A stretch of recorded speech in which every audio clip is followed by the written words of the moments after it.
Hello, ladies and gentlemen, and welcome to this Define Tomorrow session all about Microsoft 365.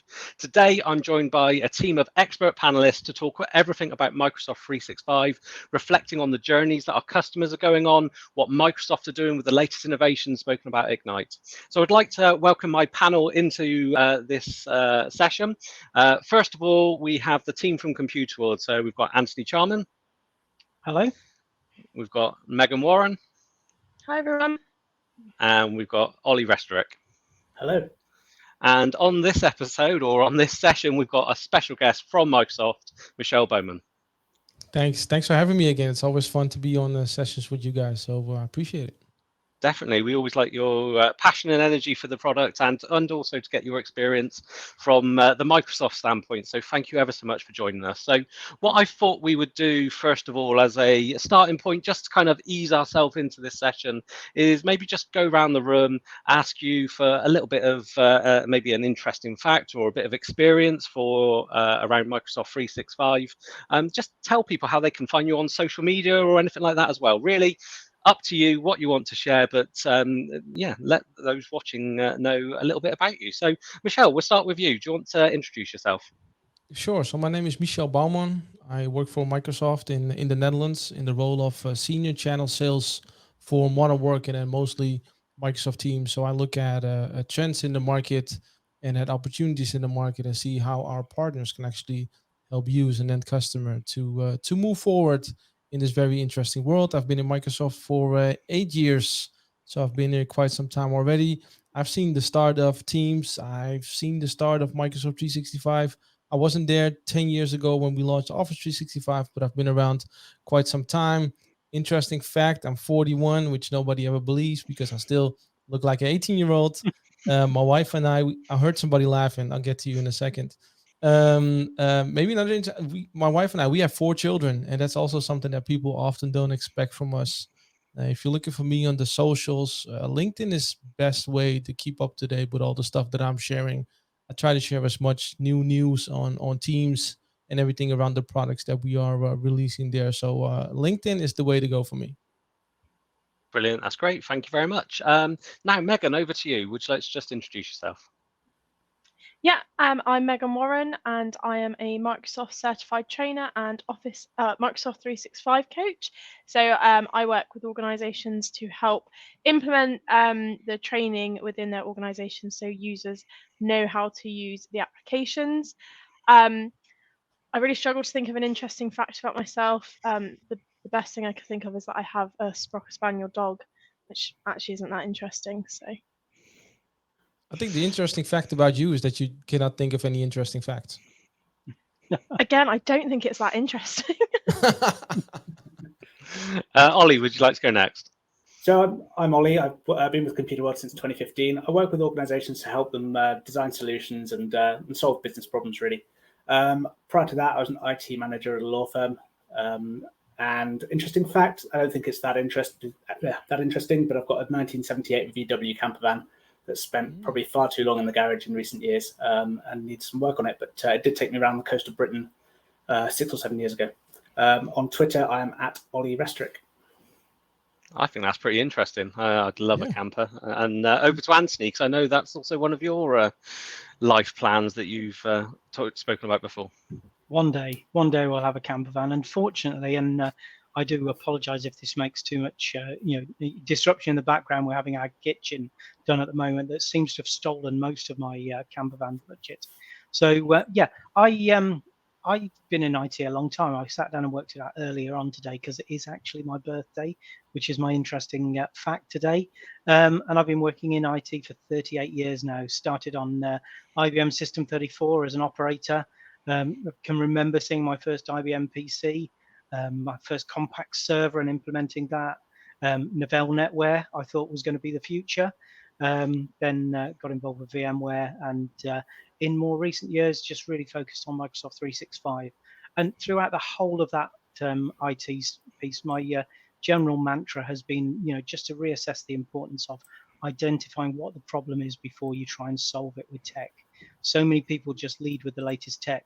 In a business, it's really important just to focus on what the business problem you're trying to solve is and then play the right tech tools into that piece to get the best solution. You can find me on LinkedIn under Anthony Charman, and on Twitter, which I do use occasionally, but generally to look at other people's stuff, I'm at Anthony Charman. Brilliant. Thank you ever so much. So for those that don't know me, I'm Barry Coombs, Chief Technologist here at Computer World. Today, I spend most of my time helping customers define their strategy, understanding the relationship between the business goals and people in the organization, and how the technology can really make a difference, can help the business, help the people. And I'm a big champion for Microsoft 365. Microsoft Teams have been on it since the early public preview, I think it was, that was released. And I could see that this was a real shift in the way that technology was going to be delivered, certainly within the Microsoft timeframe. For me, I kind of put it akin to Microsoft Teams is doing what Windows did sort of 10 years ago. Previously, you used to go to Start button to go and find everything. Now you go to Teams to start everything. So I think it's really quite exciting. So to get us started on the subject matter, I thought just a very easy question for everybody. I've made it a little bit more difficult though, but I want to go around the room, and what is your favorite tool application in the Microsoft 365 suite and why? But you can't say Teams, you can't say Outlook. I'm not sure how many people would say Outlook, and that's mainly because the nagging and the constant flow of work that comes in via Outlook. But Anthony, let's start with you. What's your favorite application in 365? So yeah, I've chosen Power Automate for this. I think Power Automate is an incredibly powerful tool, and is often overlooked because it feels a bit scary. It's a little bit like writing some software, but it's absolutely fantastic for gluing together the individual components, the individual tools of Microsoft 365 to create systems and to automate workflows. But what a lot of people don't realize, it's also absolutely superb at integrating third-party applications into Microsoft 365. So if you ever get a chance to go and have a look at that dashboard and just search on the applications that you're using, which are non-Microsoft applications, you'll often find there's tools and integrations there which will allow you to automate workflows in your business. So Power Automate really is one of those tools that I think people just shy away from, but it's absolutely fantastic. Fantastic. I'm a big fan of Power Automate and what it can do. And Anthony and I on Friday night would put our hand to some PowerShell, and we're celebrating after about the 10th iteration of some code we were trying to run. Finally did what it needed to do. So that was good. Michelle, over to you. What's your favorite app? Yeah, so I wanted to say Power Automate as well, but Anthony stole that from me. So let me go with an add-on, if you don't mind. I'll take Scheduler for Microsoft 365. And this is one that's relatively unknown, I think, to a lot of people. I've been privileged to use the service in beta for, I think, the past 3 years. So what it does, it enables Cortana, remember her, to find time that works best for everyone. So she sends out invites, schedules meetings, reschedules meetings, finds focus time across time zones as well. So how this works is, let's say, Barry, you and I want to schedule a meeting, and we don't have to go back and forth on, will this day work for you? Or will that day work for you? No, I just send you an email and I put Cortana on CC, and I'll ask her, can you please help me to schedule 25 minutes with Barry, and please add a Teams link. And since Barry is in the Netherlands as well, picture that we can all travel again, by the way, is in the Netherlands as well, please book a room. Then Cortana will send an email to Barry saying, hey, I'm scheduling an email on Michel's behalf. These are the dates that work. And Barry can just answer and say, okay, these dates will work, or time will work, yes or no, or maybe propose some new dates and times. And Cortana will take care of all the scheduling, book the room for me as well. So I'm completely hands off when it comes to finding all these peoples to meet with, which is saving me about 30 to 45 minutes a week, which is quite a lot if you extend that to a full year. So for me, it's Scheduler for Microsoft 365. Fantastic. Really good tip there, and one that I don't think many people will be aware of. And whenever people talk about Cortana, I still think it must be Clippy behind it. I think whilst it's this new modern powerful Yeah. service, Clippy's got to be running it, right? Yeah, there must be something between those two that we don't know about. Let's keep an eye on the gossipy sites to see what's going on between Clippy and Cortana. Exactly. Ollie, how about you? Yeah, I'm going to choose SharePoint actually, which SharePoint, when it was an on-prem bit of software back in however long it's been around, used to be my least favorite Microsoft tool ever. And slowly but surely, it has actually become to the forefront of 365. So it's involved in everything from Teams primarily through to Power Automate, which is the other thing that I wanted to highlight as well, which Anthony has stolen from me. But yeah, SharePoint. Much the same as you, Ollie. I was a SharePoint admin back at SharePoint Services when it came out in 2000, I want to say. And yeah, and I very quickly fell out of love with it. But recently, last 3-4 years, everything pivots around SharePoint now. Really impressed. Last but not least, Megan, what's your favorite 365 application? Mine is probably My Analytics or Viva Insights, purely because of the insights you do get into your own sort of well-being, your focus time. Something that I love is having focus time and how that integrates with Teams as well. Love being able to sort of judge how much time I'm actually spending outside of my work hours doing work, but also as a manager now, understanding how much time I'm maybe taking out of my team's own personal time to send them emails and stuff like that and disrupting them. It's just amazing insight that without the tools, you'd probably continue working the way you do and probably working in the wrong way. Just having those insights and flagging them in an email or just checking out the apps, etc. Just make sure you can tweak the way you're working and work in a more friendly way for yourself and for other people. I think it's I'm really impressed how Microsoft have embraced well-being, embraced kind of the employee experience kind of thing. Microsoft is such a large organization, but to see these things come to the forefront of their products are really impressive. I don't know, Michelle, if you've got any thoughts or insights on that kind of well-being experience kind of thing, just to follow on from that. I think technology is never the end goal, right? I think it's always, and I think Anthony spoke on that a little bit. It's never the end goal.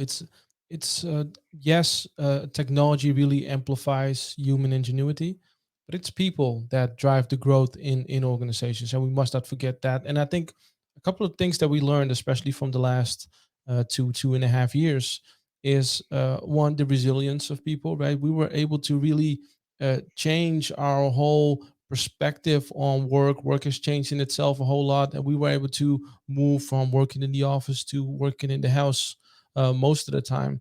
So that's one. And then the other, as human beings, we are great at sprinting, but then we need to rest, right? And that's something that we often forget. And in the first, I think, few months of the pandemic, people were really trying to sprint for like 8-9 hours a day, right? And it was all about, if you look at the way that most companies were managing their people, it was not so much trust, it was more control. So people try to show, hey, I'm actually, yes, it's 8:30, and dear manager, I'm logged on, and hey, it's 6 p.m. and I'm logging off now, and they were constantly working. That's not how we work as human beings. So we sprint, but then we need to rest. And HR departments have been struggling to find how to know how people are actually doing. And I think with My Analytics and our FIFA Insights, I think we're making great progress on actually using data to get those insights. We need to take care of our people first, and the culture, and then I think technology comes second. Definitely. I think that's a really good point there, and really important thing for us to remember and consider. I think we all individually need reminding of that. Certainly myself, it's kind of head down, working in a corner of the house now kind of thing. You forget to actually separate, to disconnect. So it's really good what Microsoft are doing. So the next question I want to open up to the whole panel. Anthony, I'll come to you first with it, but then feel free to kind of let's let the conversation roll a little bit. So what are the common challenges you see customers facing within inside Microsoft 365? And Anthony, I'll put that one to you first. Okay, so I think Microsoft 365 is an absolutely incredible tool. It has the capability to improve communication, collaboration, knowledge management in any organization, but it also has the ability to create chaos. I often relate this, think about this as like a game of rugby. England had an awesome win over South Africa at the weekend, but that whole thing only worked effectively because there were referees in place and there's a set of rules. And one of the things I see organizations do commonly is they'll just turn on Microsoft 365. They'll turn on that capability because they've got it as part of their licensing. And it just has the ability to create chaos in an organization. And that's really something that I'm constantly, with the clients I'm working, is constantly fighting against. We need to put in a communications charter into organizations, because when we drop Teams and Microsoft 365 into an organization, we introduce 4 or 5 new ways of communicating. We need to set the rules and regulations about how we're going to use those methods. Similarly, when we create teams and channels, we need to think about the rules of how we're going to use those. I've come across organizations that, including ourselves actually, who have got far more teams than we have got employees by multiple amounts, and nobody remembers why half those teams were created in the first place. Nobody knows whether when they start a new activity whether they should create a new team or a channel with an existing team. It's the same with storage. Everything ends up in your OneDrive if you're not careful. If you don't mandate people and say, look, the way in which we're going to store our corporate information is within these particular kind of areas within SharePoint and the files areas behind the teams, then everything just ends up in a OneDrive. No one knows where the authoritative copy of that document is, and therefore it gets into a mess, and then someone leaves the organization and it was their files that the whole organization was relying on. So yeah, very simply, do everything you can to stop chaos breaking out when you implement Microsoft 365. I think it's important as well, once you've defined all of those sort of rules and everything, it's communicating them to everybody and continuing that sort of communication when new people join, making sure that that is communicated to them. This is the way we work, so that they don't come in and then they start drip feeding that chaos into a system that's already working. And obviously from a training perspective, making sure everybody knows the basics of what they're using. So whilst you've created the communications charter that Anthony spoke about, and you've got that way of working and that sort of framework, making sure that everybody actually knows how to use that framework and knows how to use the applications. Because if they don't, that's where the chaos is going to sort of come back as well, because they're going to just start using the applications they previously knew about, or they'll just ignore the applications you've implemented because they don't know how to use it. And actually, if they haven't got a mechanism to find out how to use it, it's more difficult to do that than actually learning themselves. So I'd say constant communication of how to work and training everybody to make sure they know how to use the applications as well. And I agree with that, right? So adoption is a big thing. Governance that you spoke on, Anthony, is a big thing. I think it's also just from a human perspective, how do you get the most out of all of these tools? I mean, I bet that a lot of people, all of us wanted to use Power Automate as an example of one of our favorite tools. I just used Scheduler. I could have used bookings. I could have used Delph. I could have used Forms. I could have used List. Right? I think all of these great products that are within the Microsoft 365 suite. And I think to get the most out of this, you kind of need to understand how these things can work together. I think we all that are more deep into the product all kind of have their own workflows, right? So I have this thing set up where I have Planner for most of my to-dos. I have some in To-Do. I use OneNote. I use Teams, and it all kind of flows together in a loop, pun intended. Maybe I'm sure we'll get to that in later during the call. But we need to understand how we can use all of these tools together, because I think that's where the true power lies. It's not in just using Teams or just using Word or just using whatever Outlook. It's about how can we actually get the most out of all of these different products that are in the Microsoft 365 suite. And that is something that I think a lot of our customers are struggling with, that they're just not aware of all the great tools that are actually part of this product. I think that's a really important point, and it is back to what I was said at the beginning: is you've got to understand the problem you're trying to solve before you go and find the right tool to do it with.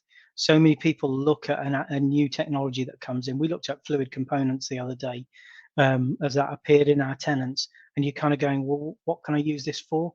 The first thing that Megan and I came up with was playing noughts and crosses with each other, which is probably not solving a business problem, although it is creating a bit of social between us. But it is important to realize, and we always talk about this as being Microsoft 365 as being a toolkit, and you've got to understand how the tools work before you can find out how they can be used to solve your business problems. For me, Maybe one it's more, and yeah, there's oh, there's one more. I'm sorry to interrupt there, Barry. I think also, and it's not just the productivity part, right? It's also the identity and security part. I Yeah. see customers that are still buying third-party security applications, not knowing that they already have most of this stuff in their suite. So if you're buying Microsoft 365 Business Premium, you have a full version of Intune there. So no need to find other ways to manage your devices. You can do that straight from Intune, right? I think with an MFA is I think a great example. A lot of customers are not aware of multi-factor authentication already being part of their or Azure what is it, ADP1 I think it is, being part of the suite that they already have. So it's not just the productivity part; it's also the identity and security part that's often already there in the product that a lot of customers are not aware of. it's for me, and you've kind of summed it up there. When I'm talking to customers about this, and we're kind of going, how do you get Microsoft 365 right? How do you kind of make the most of it inside your organization? I normally summarize it up into 3 sections, and I'm sure there's probably more, but for me, it's clarity, the bit Anthony spoke about initially, how your organization is going to use it. The next part is then knowledge, the piece that Megan touched upon there, making sure that people feel comfortable using these tools. They know how to use these tools. They feel informed, and they know where to get further education if they need it to make sure that they feel included. And the final part is that technical bit, the bit there that you mentioned, Michelle. It's making sure that it's configured in the correct way for your organization, that it is inherently secure, so your users don't necessarily have to think about that because what's been implemented is inherently secure. And it's what I see organizations struggling with. It's bringing all those three things together. It normally starts with a technical journey and migration. There's then a desire for a bit of training without any clarity, and then kind of doubling back from a technical perspective, maybe not gone completely all the way to consider security as well. So it's about kind of just reassessing, looking where you are, maybe just kind of take stop, have a look, take heed with where you are, where you are today, and then consider what you can do moving forward. So the next question then, what is your single most important tip for organizations battling with hybrid working? Ollie, do you want to talk a little bit from a technical perspective, what Yeah, challenges you see? absolutely. I think really you just got to take the opportunity to look at the whole security piece of 365. So if you're thinking the mentality of when you had a sort of trusted LAN, and I think, Barry, you've often talked about the trusted LAN as being a really outdated concept. I don't think that's ever been more true than when actually everyone is now working remotely to a large extent. A lot of the applications are remote from the network. If you're still in the mentality of treating things as a trusted network and not adopting things like MFA, then really you're missing quite a few tricks. Definitely. On hybrid working then, sort of what other thoughts have people got in terms of what people need to consider, the single most important tip for organizations looking at this new way of working? We kind of went from being in the office to being at home, and now we're kind of like, well, be wherever you want to be. I think. one of Go ahead. Go ahead. yeah, I one of my colleagues, our HR director, has just done an MBA, and one of the big key elements she looked at in that was that what is the impact of home working on innovation.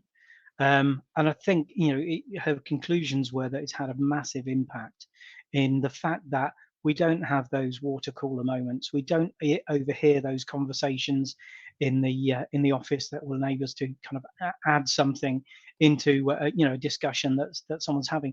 We don't have those moments. I always remember when I was in the office with Computer World.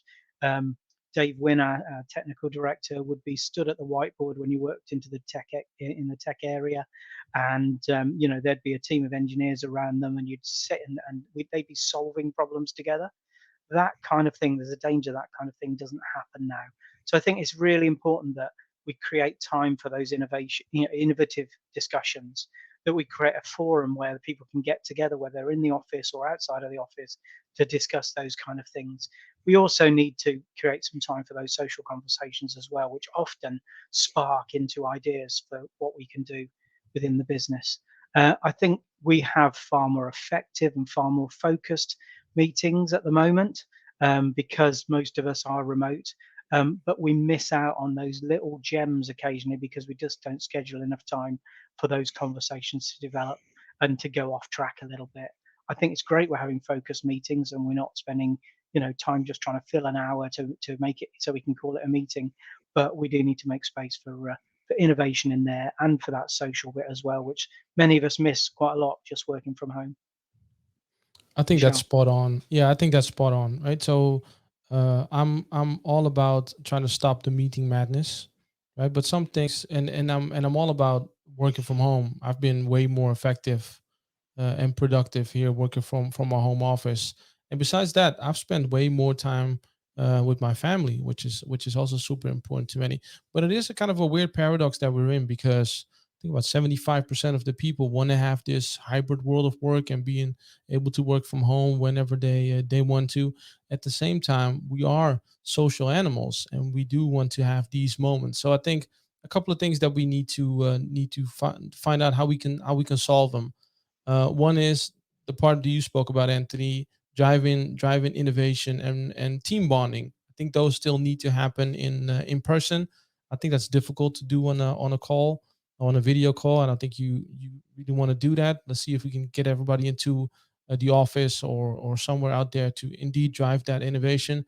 The other one is more around people managers, right? So if you look at the CXOs, most of them are saying, "Hey, we kind of love this hybrid world of work, especially the virtual part because less cost, great for our carbon footprint."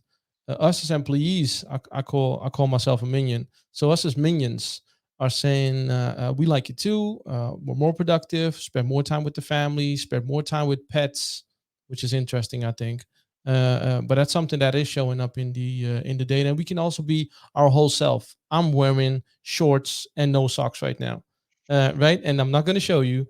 Just take my word for it. But that's something that we also have come to appreciate. But it's the people managers that are now struggling, right? Because they, like I said earlier, they're used to managing more by controlling what people do, and now they have to manage more by trust. So I think that's one that we have to solve. And then the last one is we need to solve. You spoke about this, Barry. Is first we were when you were in a meeting and you were the only one that was there virtually. You were basically a fly on the wall. Remember pre-pandemic, if you had 11 people on the call, which is way too much. Let's say 5 people in the room and then 2 people on the call. Those 2 people were basically just flies on the wall. And then when that shifted to all working from home, we leveled that playing field. And now going back to the office, we have to solve that. And I think obviously Teams rooms plays a big role in that, but also the way that we set up our meeting rooms, I think is something that we need to reconsider of what the layout should be. Of, and you might have seen these on some of the blogs that we've written. The meeting room setup can be completely different now as well to make sure that everybody has that seat at the table. So I think those are the 3 things that we need to fix: driving innovation, helping people managers, and then making sure that in this new world, people have a seat at the table, regardless of if they're in the office or at home. I think it's a really good point, and I see the improvement in meeting room technology being really important of that. And Anthony made a really good point in our chat here around ease of use. These room technologies, whilst they may be complicated, the complexity should be hidden by the ease of use, the simplicity to use. They're including things like AI now for framing and for audio and things like that, which are very complex technologies, but ultimately to the user, they should be a click of the button and it should just work. So I think these things are really important. Michelle, I'd be really interested in your thoughts. During things like Ignite, we've seen Mesh as a technology, and there were some really good demonstrations, I think, by Accenture had leveraged those technologies. To Anthony's point around water cooler moments, what is your kind of insight into, I don't know, 3 or 5 years? Will we be gaining water cooler moments in something like Mesh, do you reckon? I think so. I think the metaverse is definitely a real thing, right? I think it's early. I think it's really early, and I think it will indeed take about 3 to 5 years. And it's all about creating that human connection again, even through avatars, right? So I have my VR headset here in the back as well to play around with it a little bit. No, it's not the same as the experience that we might have when we're all in the office. It's definitely different, but it's a lot better than what we have now. And I think a lot of the work that we do now will shift into this metaverse. I'm just curious to see how things will actually work. How will it feel? What will the experience be? I think that's something that we'll find out over the next years. Like I said, it's early. For those that are a little bit into cryptocurrency, the Metaverse crypto coins are just exploding right now because there's so many big things there going on. But like I said, it's early, and I think it'll take 3 to 5 years. And one last question from me on this, Michelle. As a Microsoft employee, how has Microsoft adapted to hybrid working? Obviously, from the areas you're able to share, but I think it's always quite interesting. People see Microsoft as the gold standard because the tools are from Microsoft. So it'd be interested to get a little bit of an insight from an employee experience if you are able to share with us. Sure. So I think 12 or 14 years ago, we at Microsoft introduced this concept called the New World of Work.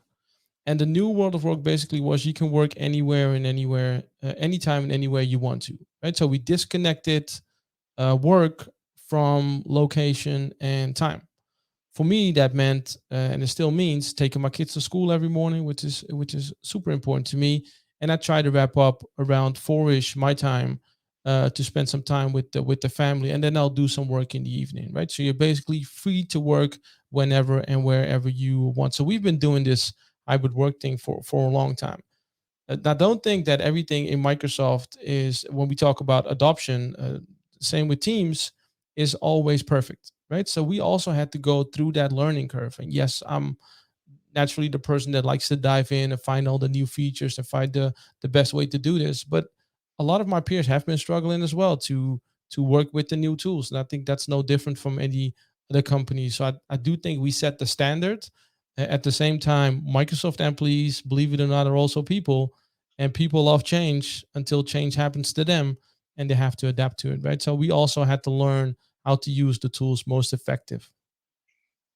Definitely, I think it's the journey we're all going through at the moment, and it's interesting also to hear that Microsoft are going through the same as us. We're all considering how to use this, and I think for me, the pace of change with inside Microsoft 365, it's clear that Microsoft are, to use a better phrase, eating their own dog food kind of thing. They're putting these things out there, they're using it, they are learning from it, and that's clearly, to me, whilst Microsoft are listening to the community, they are also adapting based upon their own feedback, their own use cases. And quite often you will see an Ignite session and see that it's an internal release of Microsoft Ignite on screen, and things look slightly different. And it's always interesting to see the difference between the kind of general release, the public preview that we can all access, and then maybe what you're seeing in the Microsoft releases. So Yeah. to change Yeah. track You a spoke. little. Sorry, go on. Go ahead. No, I said you spoke about early versions of Teams. I can tell you the early versions of Teams were nowhere near what this is now. And same with Windows, right? I remember when we launched Windows 10, I went through product releases where they forgot to implement the UI of the login screen. Right? So that's also the stuff that you kind of need to go through when you're on these internal dog food programs. But I agree. We work on a lot of stuff, try a lot of stuff ourselves before it goes out to the public, and we're constantly making changes. And I'm also super impressed by the way that our product teams are developing at the moment. It's just insane. The stuff that's coming out for Teams in the next few months is just on a whole nother level. It was probably the best ever release of Teams, but no one could get into it because there was no login screen. So yeah, so interesting anecdote there. Just to change track a little bit then. So outside of the kind of core productivity applications in Microsoft 365, Microsoft 365 is about more than just those productivity applications. Ollie, coming to you first of all, what are some areas that IT managers, maybe they've been on the journey of Microsoft 365, they've implemented it, maybe they're going through an adoption and training program at the moment. What should the IT department have in their mind of the next things to be exploring within Microsoft 365?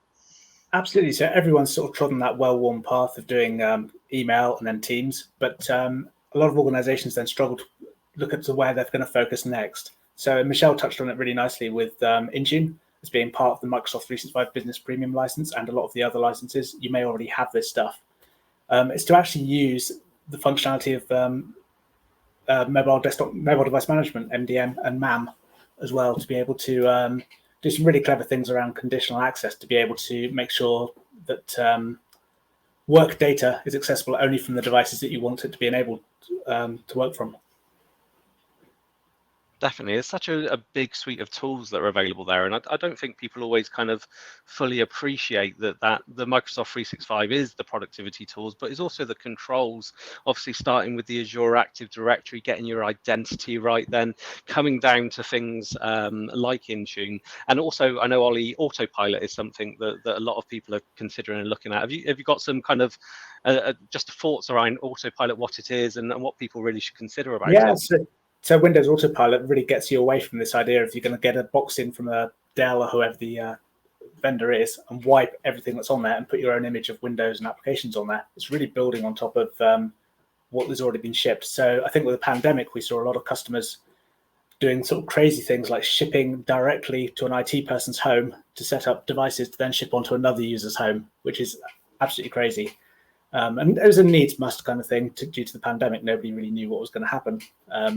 But Autopilot would have just allowed people to sidestep that and ship directly to the end user's home, get the user to plug it into their Wi-Fi, log in with their 365 credentials, and then have within sort of 40 minutes a fully functioning device that's enrolled in Intune, BitLockered, encrypted, and all their productivity apps coming down. And Ollie, don't forget about the experience. The one thing that I like most about getting a new device is getting the plastic wrapper off. Just Absolutely. that sound, the smell. I don't want to have sticky IT fingers on my screen already before I actually start to use it, right? So that's why I like, and I'm less technical, that's why I like Autopilot as much. Absolutely. There's a whole area around security as well, isn't there? I don't know, Anthony, if you want to reflect. I know you've been doing some projects recently where the business side of things comes close to the security, the technical side of things. And I know you've been engaging with some of our customers on that. So do you want to talk a little bit around security in 365?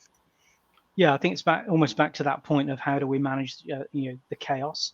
How do we make sure that everything that goes in there brings productivity to the business, but is also done in a very secure way? And we're a long way now from that business where the security in your IT department was just locking the room on the server. That whole concept of all our data being held on premises has gone because our data is all over the place and across the cloud. But that's one of the things that I really like about Microsoft 365 is that everything that's in it falls under this really strong umbrella of security. So we've got compliance stuff in, a lot of compliance stuff in there based around Azure information protection. We've got the DLP stuff in there. We've got the document retention stuff. I mean, I talk to organizations about document retention, and they've never, other than by mistake, probably never deleted a document from their data store. For since it started, since they got their new SAN, they just keep piling the data in after they've migrated the old stuff. So that's a really important to look at, a really important point to look at, and it's more than adequately covered in the tools that you'll get within the Microsoft 365 license. And a lot of people have never considered that. So yeah, I'm spending a lot of time with organizations talking about security, talking about the implications of losing their data and the tools that we have within Microsoft 365 to manage that data and to keep it secure wherever it is, whether it's within your environment, whether it's in your tenant, or as it travels outside of that. Definitely, there's a whole nother set of tools, a whole nother area to consider in Microsoft 365 with these elements, which really is kind of the next progress for the IT team. An area that it's a bit of a cheat because it is in the productivity tools, but calling inside Microsoft Teams is an area that I often see overlooked. I've worked with organisations that are putting all their energy into rolling out Microsoft 365, that they're engaging with people, they are doing the clarity thing, they're doing the knowledge thing, and then I hear that they're putting in the latest Mitel phone system or something like that, and you go, well, have you considered that you could just continue what you're doing and extend that? And it has just been overlooked. It's assumed that maybe it won't give the features, or maybe you've got a phone system which is 20 years old and the list of features is 20 pages long, and you look at Microsoft calling and you go, well, it's only 1 page long, it can't be good enough. But you go, but what do you actually need from a phone system? What do you need to achieve? So that would be the area that I see lots of people doing, as well as the bit that we've already spoken about, Power Automate, Power Platform, being able to kind of really streamline those processes inside your organization that may be very manual today, very paper-based, there's always the great Microsoft case study of Autoglass in the UK, and I can't remember the gentleman's name. I know he's now a freelance Power Apps contractor or something like that, but he completely automated the way that Autoglass did their vehicle inspections at the beginning of it using Power Apps. And maybe you could be the next Microsoft case study and look at those manual processes. I think just to say on that, that's just another area where if it's not done properly, it can create chaos. You know, if Mr. Autoglass window inspector writes a little application and rolls it out to all his mates, and it's not done, so you know he's not considered compliance, he's not considered the user experience and the look and feel of it, then you know it's another area. You know that could suddenly become a business critical app written by someone who doesn't really have a background in any kind of programming, and it can cause no end of problems. And you know he leaves, and who knows where that the latest version of the application is and why he hasn't shared it with half his friends. So yeah, another area for potential chaos, but another area that can do some fantastic things in an organization. Don't have to rename Anthony Captain Chaos. Done. Controlling the chaos in your organization. I think it's all about looking at these tools and realizing the potential, but having the correct framework around it to support those citizen developers to be able to align with the business, to make sure that there is the support there. You can look at these things, I suppose there's one of three ways. You kind of just put it out there and let the chaos go. You lock it down so no one can do anything with it, or actually you do it the right way, which is enabling the people that do have the passion, the energy, the skill to do good things for your business, to be able to innovate, but making sure you've got the right controls, got the right support, got the right kind of training around it to be able to really release the biggest benefits. And I think that's the piece that we're struggling with at the moment. It's not going to complete release without doing anything, not locking it all the way down, but coming into the middle. And one of the ways that I see successful inside organizations, if done right, is champions programs, building a team of change makers inside your organization that can really help drive that innovation and drive that change. Megan, I'll come to you first.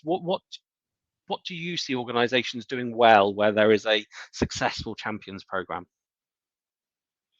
Yeah, so I think what is key about the champions is it has to be people that want to make the change, not just for themselves, and they don't just want to see them change to help themselves, but to help their colleagues as well and help the business overall. So they really have to be people that are inspired by the technology, but also a people person as well. They want to help their colleagues, they want to do better for everybody in general. So they have to be that type of person. I am a firm believer that if you have those people in your organization and you identify them, you still cannot force them to be a champion. They have to volunteer. You can speak to them about it and see if you can whet their appetite a little bit, but they have to volunteer, because if you're forcing them to do it and it wasn't something that they volunteered with in the first place, they're not going to be fully engaged with it. They're not going to be that person that you want them to be. I think what's really key as well is just making sure you're constantly keeping them updated on the progress of change, on new features, and making sure that they're always in the loop of what's happening. So they feel the benefit of being a champion and they feel that they can help their colleagues in the best way. I do also believe that rewarding them in some way is a very good thing for you to do. And helps with that engagement piece as well. It's not easy being a champion. The rate of change within Microsoft 365 is enormous, and being able to do your day job, but also keep up to speed with the latest changes within Microsoft, and then also help your colleagues understand that change and the new features is a big task to do. So in some way rewarding them, whether that's a golden ticket to the service desk, like we've seen a lot of organizations doing, or something like that, that just gives them a little reward as a little thank you to say, look, thank you for helping us make this change, implement this change, and keep this change alive, is a really nice sort of gesture. And I do believe helps implement the change that you're trying to make and keep them in the loop as well. Megan, can I ask you a question? Sure. It's and two things. One, you said, hey, you need to find people that really want to make that change. Mhm. What do you think of the idea of, if you have somebody on board, and I don't have the answer, that's why I'm asking you, if you have somebody on board that is more reluctant to change, right? If you can convince them and make them a champion and put them on that pedestal where they now have a role in the organization to drive change. Do you think that will help? And then the second part of that question is, you spoke about rewarding. Do you believe in gamification? So one, having somebody that is less into change, make them a champion. And then the second one is around gamification. So the piece around if someone's less into change, 100%, if you can show that the trickiest person in the business was brought around because of the features, etc., that's almost like a case study internally for yourself to say, look, Jeff, and I don't know a Jeff, so we're just going to use Jeff as a name here, but Jeff really didn't like it. He's done this, and then he helps organizations, helps colleagues to make that change and understand that change. He's going to be your biggest asset because he's going to come from that negative mind frame possibly, or mindset, that he can then help and see from that new perspective. When Anthony and I are working with organizations, we tend to identify that person, and we do say, look, if we can turn this person around, this has been a success, because at that point, everyone who isn't so hard to change, you know that they're going to have grasped it a month ago, and once you finally get that Jeff on board and he's changed, you know you've done it for everyone else as well. So yes, I believe getting that trickier individual on board at the start and then turning them into a champion is a great idea. In terms of gamification, I do believe gamification can work. I think it has to be done in the right way, and it has to be something that's sustainable. What you don't want is to have gamification, everyone spikes and uses it because there's a game going on, and then that game finishes and everyone thinks, oh, there's nothing in it for me anymore. I'll go back to how I was using it, because change is constant and it has to be adopted rather than just briefly driven and then dropped off. So gamification can work as long as it is a consistent game that you're sort of playing with the technology. Gotcha. I think some really good points there. I think for me, and I think it's all been summarized there, but the Champions program needs to mean something. It needs to have something behind it. It's got to mean something to be a champion. They need to understand how they're going to help make change inside the organization. What power do they have, kind of thing. It can't just be all about gimmicks or the individual or things like that. But you will find those people in your organization, and very much as Megan said to your question there, Michelle, if you can convert someone that is a bit of a skeptic into a champion, they will be so powerful. Anthony, I want to ask a slightly different question to you. We kind of say that there are two groups of champions that you need to have inside an organization to make change possible, to really adopt Microsoft 365. One of the champions, the kind of operational layer, those people that are kind of in the business, and the other is the stakeholder, bringing in people like from the C-level. What would your tips be around that? How do you help align the tools inside Microsoft 365 with the business benefits that will really help attract those C-level people, those execs in wanting to be part of this, in caring about your 365 and adoption project? That's a really good question. I mean, it's important to actually invest some time in these people at the top level in the organization. We're introducing a whole toolkit of things that they don't understand what they can do for their business. And in many cases, we don't understand what effect they can have, within their business. It's a matter of kind of almost showing them the tools and then them realizing, and there's a bit of a click as they realize where they can apply to the business. So what we do a lot of, and we'll deliver these sessions numerous times at different levels in the same organization, as we run a session which is like the art of the possible. What is possible? Let's show them some use cases and some scenarios of how Microsoft 365 has been used within organizations. Really not, the chances are they won't have exactly those use cases in their organization, but the thought is that they will then think about it, realize where that applies into their business, and come back to you. And it is a two-way conversation. It does take time. It does take, you've got to invest some time in them to understand their personalities and their kind of concerns. But once you get those top level people brought in, they can make they can oil the kind of works of the whole adoption project. And I think that's really, really works well.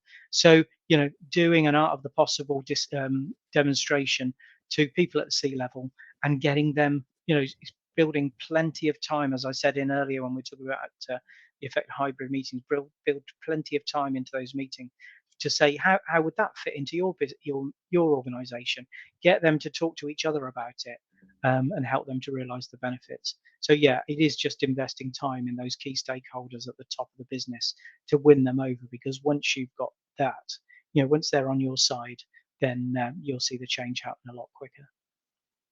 I think from my perspective with those sort of C-level champions as well, is again, it's a constant thing. You need to have those regular catch-ups with them to inform them of, this is the change that has already been made, this is the benefit we're currently seeing, and this is what we're planning next.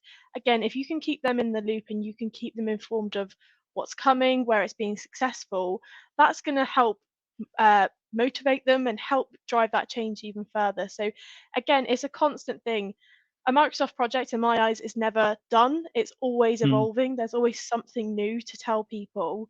And those C-level people who are going to define that clarity and then help drive that with the other champions and within the organization, I think it's really key to keep them involved, keep them in the loop, and keep them updated and everything as well. Michelle, from a Microsoft perspective, have you got any kind of anything you're able to share with the C-level interaction within Microsoft? I know, is it Karuna at Microsoft is a great champion for driving change and adoption. She's absolutely an amazing person and very interesting to listen to. But what is your experience of seeing the C-level interaction with driving these tool usage inside Microsoft? I think if we go back, what is it, 8 years, I think, 7.5, when Satya came on board. Right, Satya, and I'm not sure if you've all read the book, Hit Refresh, his book, and I really recommend it, especially if you are a C-level or want to know more about change. Satya spoke about this, but Satya really set an example in the company of how to go through this change. He speaks a lot about growth mindset, and growth mindset isn't just some term internally or a buzzword that we use outside. No, we live it internally, and this all came from Satya and the way that he has been doing his job. And also when we spoke about the transition that we're going through from working in the office to then working home to then going hybrid, our own GM gave a lot of good examples, I think, in regards to meetings and focus time, and he used his all hands to really speak about, hey, if my calendar is over 70% full, I block it for the rest of the week because that's the time that I need just for me, or that's the time that I need for emergency. I don't do back-to-backs. I do 25 minutes instead of 30 or 40 or 45 minutes instead of 60. So I think it's very important in each organization that the C-level sets the bar, and then I think the rest will follow. It should definitely be top down instead of bottom up in these situations. Definitely, that book is absolutely fantastic. I read it because of who I am. I'm in the industry. He is who he is, kind of thing. But I have referenced that book to so many business leaders that I know, because for me it shows the change that happened in Microsoft in real terms. It shows what has driven that Satya's life and experience, and what he wanted to achieve at Microsoft. To me, is the epitome of how you can drive a business forward, how you can have the right the purpose is very clear, the vision is very clear, kind of thing. So absolutely fantastic. And we feel that in the company, right? So I'm quite far away from Satya. Yes, he does his monthly Q&A, but I'm quite far away from where he is. But we feel that change. It's not just something that lives in Microsoft Corp or something that just lives in the US or just lives in the C-level or the GMs. No, we feel that as minions, again, as minions in the Netherlands. I felt that change in the past eight years, ever since he came on board. So that, for me, that's super impressive as well. And same for me, even people that have nothing to do with technology, I recommend them the book as well. Fantastic. As we bring the session to the end then, I'm wondering if we could do an around the room, your thoughts on Microsoft Ignite. Microsoft Ignite, I think it used to be an annual conference. This year, I think we've seen 2 iterations of it. I think partly because it's virtual, partly because the pace of change is just so quick at the moment. So Ollie, first with you, any thoughts or standout announcements from Microsoft Ignite for you?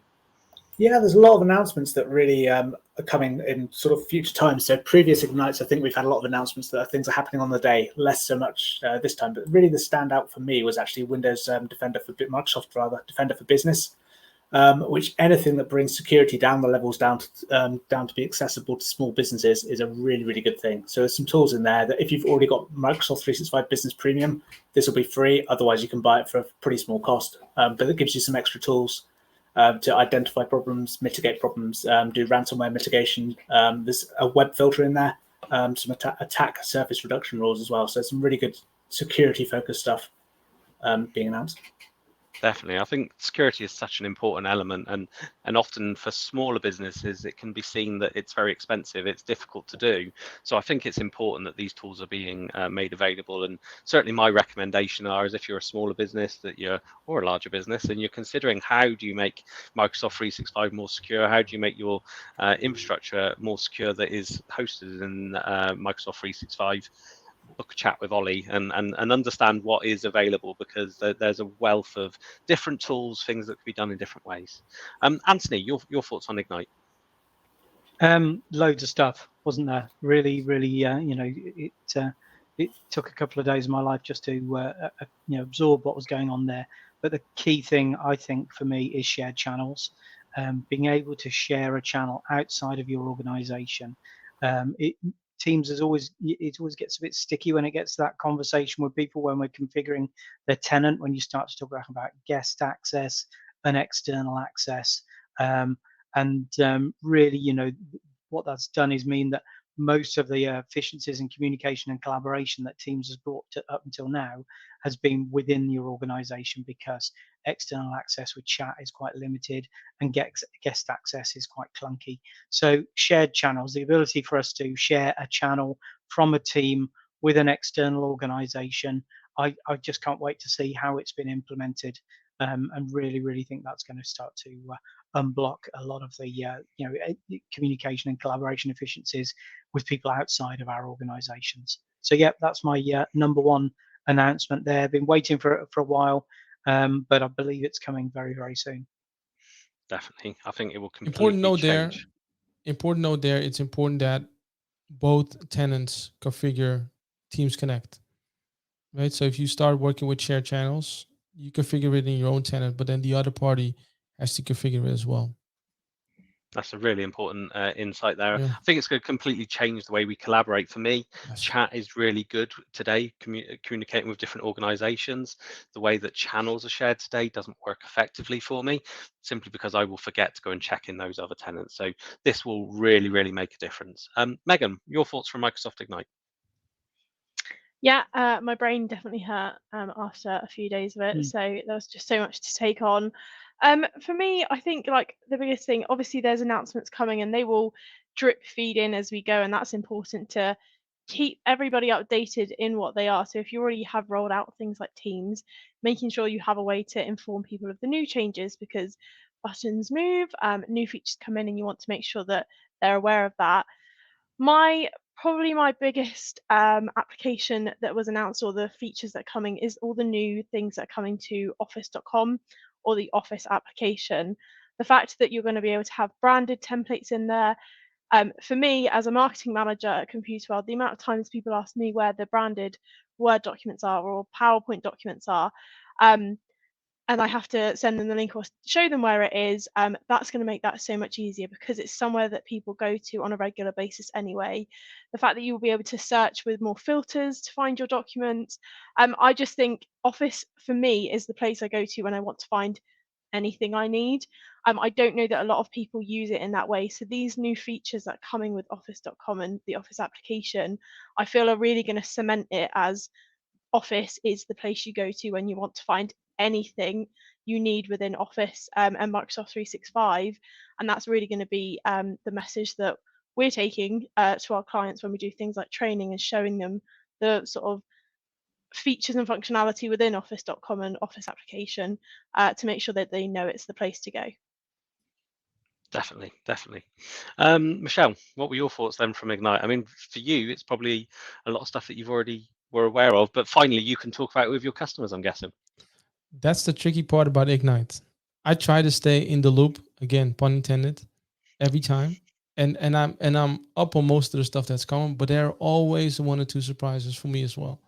So that's what I like. I think Ignite is most definitely my favorite conference that we have. So we also have Build, and we have Inspire, and then a couple of internal ones. Now we also have Research, which is great as well, by the way. But no, Ignite kind of hits refresh on my role as well. And like you said, Barry, I can finally speak about some of the things that I wasn't able to speak on. And I have a couple of things, and I'm not sure if that's allowed. For me, it's the integration 365 in Teams. That's an important one. So you can just add mention a company, and you'll be able to get the card that ties into Loop. We'll get into that in a second. The other one is Teams Connect, so share channels. Spoke on that. Defender for Business is a big one. I think that's going to unlock a security for SMBs. And that's a very important one. I think it really makes it a lot more simpler for SMBs to work with our security tools. Also from a pricing perspective, Mesh is a big one. Again, it's early, but I like what we're doing there. And most definitely, my favorite one is Loop. So Loop, for me, a part of it make perfect sense. So fluid components, I've been waiting for these. Absolutely Yes. fantastic. The ability to be able Mhm. to create a table and have the same table still interactive, still working between Whiteboard, Outlook, Teams, no matter where it is. It's the most up to date, most latest version. In the future, maybe even adding that into Excel or Word, and it's all still live no matter where it is. The bit that I'm still interested in, you still got me, was the Loop pages and Loop workbooks.